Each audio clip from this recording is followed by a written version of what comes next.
Alrighty everyone, welcome back. It is now November 27th of 2022, and a lot of Star Wars fans around the world have really been embracing what Jon and Dave have in store for the new Star Wars universe when it comes to Legends material, mixing together with the already established canon, and exactly how they are about to propel basically everything into, of course, this new way of respecting the franchise.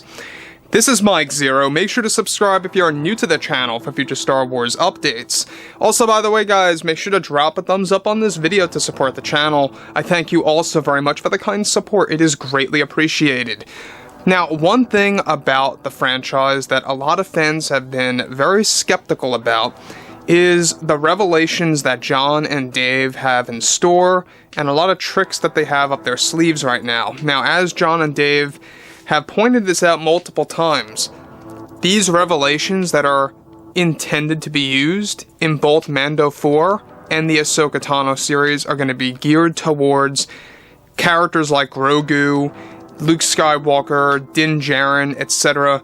However, Favreau was able to tease and hint something very specific about the Star Wars franchise and how he believes that this thing in particular is going to break and rattle the internet as well as reunite the entire Star Wars fandom. So let's dive right into this, because one thing that we already know about Favreau is that this is a guy of pure passion. He loves the Star Wars franchise as much as any other passionate fan out there that just loves what George Lucas created and brought into this amazing world, right? So moving on to, of course, everything that has been happening now behind the scenes with Favreau, and what he was able to recently say, I think, is really going to give us a better idea of where things are going.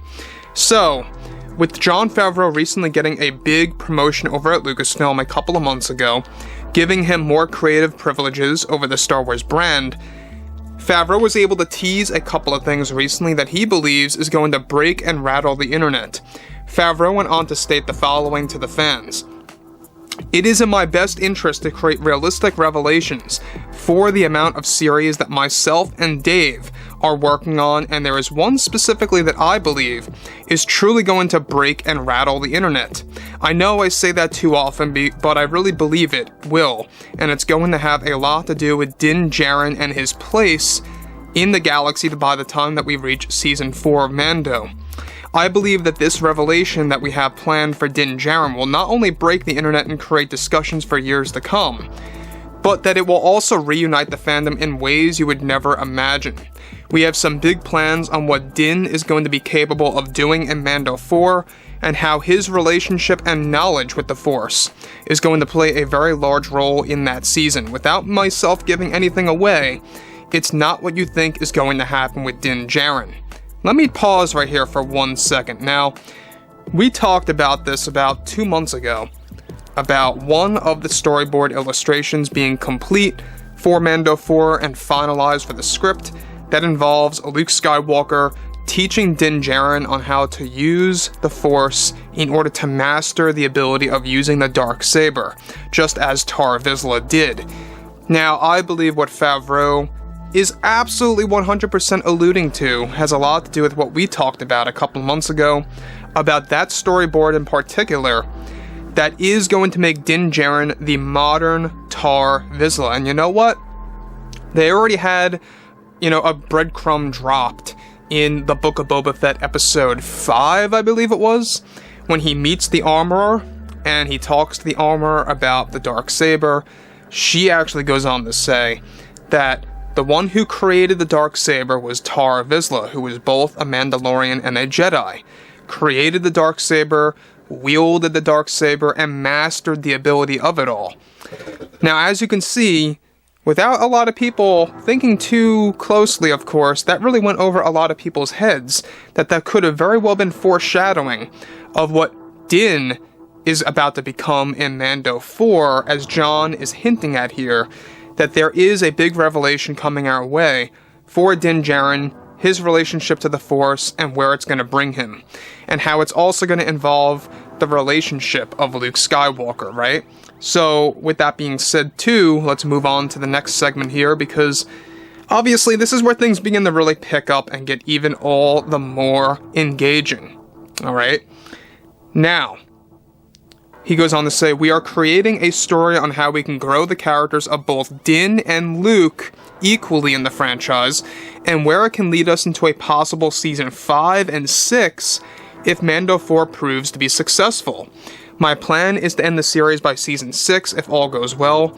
I think it's just the right amount before we can actually move on to a new baseline of a show that will spawn other spin-offs. Separate from all of this, guys, this is most likely alluding to John and Dave's plan, by the way, behind the scenes to turn Din Djarin into the modern Tar Vizsla, who was both a Mandalorian and a Jedi years and years ago. The reason, by the way, guys, I believe that this is exactly what he's alluding to is we have a Bo-Katan series in the works, and we talked about this several times. First, it was called just the Bo-Katan show, like Bo-Katan, like Star Wars Bo-Katan. But now, behind the scenes, it's officially being titled as simply Star Wars Mandalore.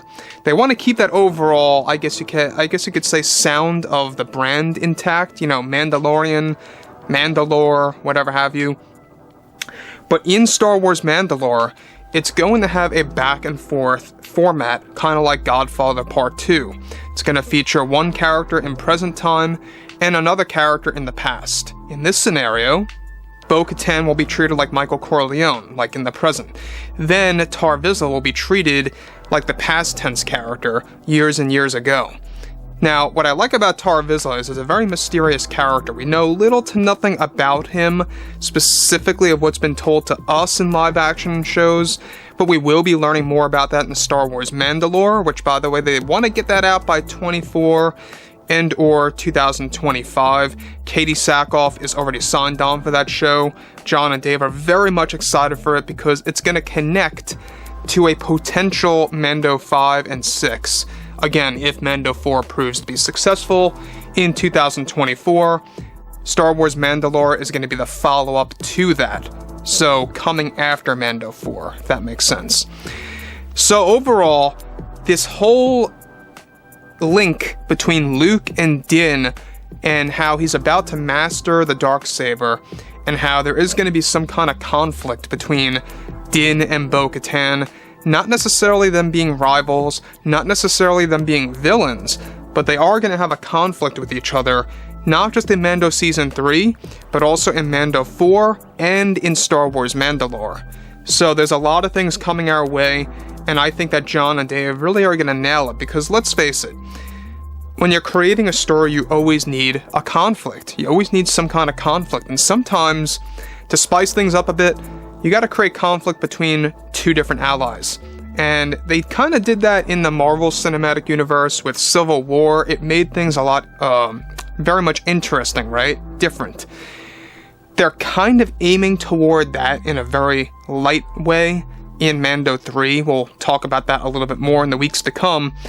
But anyways, guys, I would love to hear what you all have to say about this below in the comments, and if you guys did enjoy the content for today, make sure to drop a thumbs up on this video to support the channel. I thank you all so very much for the kind support, and I'll catch you guys next time.